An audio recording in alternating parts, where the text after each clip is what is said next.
ஆரம்பியா. அனைவருக்கும் வணக்கம். நான் இன்று பேச போகிருக்கும் தலைப்பு நம் அனைவருக்கும் நெருங்கிய தொடர்புடையது. அதுதான் நீர் மாசுபாடு. ஒரு உயிருக்கு நீர் உற்றுமூலம். இன்றைய உலகில் நீர் அரிய வளம் நீர் மாசுபாடு. நீரின்றி அந்த உலகம் என்கிறார் திருவள்ளுவர்.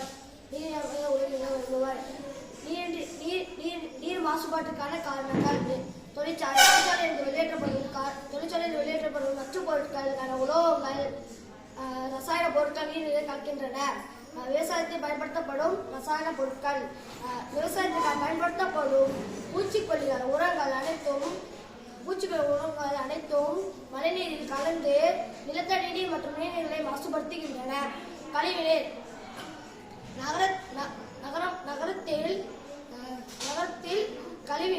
நகரத்தில் உருவாகும் கழிவு நீர் முறையாக சுத்தரிக்கப்படாமல் நீரில் கலக்கின்றன.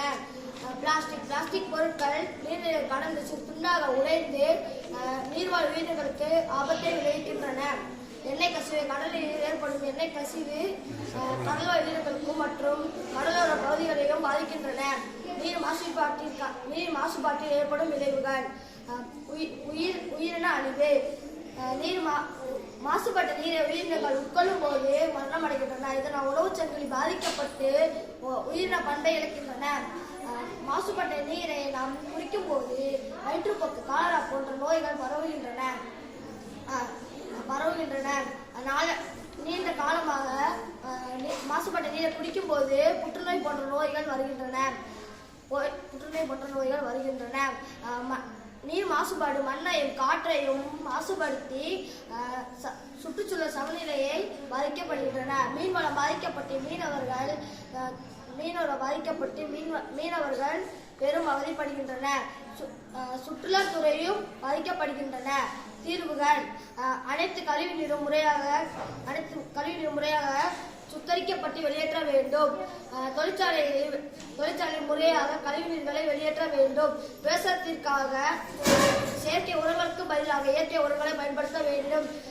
பிளாஸ்டிக் பொருட்களுக்கு பதிலாக துணிப்பை மற்றும் கண்ணாடி பொருட்களை பயன்படுத்த வேண்டும். மரங்கள் மண்ணின் ஈரப்பதத்தை தக்க வைத்து மண் அரிப்பை தடுக்கின்றன. இதனால் நீர் மாசுபாட்டை குறைக்கலாம். நீர் மாசுபாடு என்பது ஒரு தனிநபரின் பிரச்சனை அல்ல, நாம் அனைவருக்கும் சமூக பிரச்சனை ஆகும்.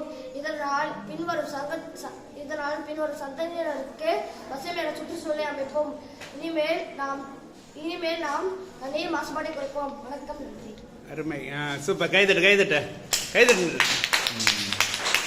கரெக்டாக 3 நிமிஷம்.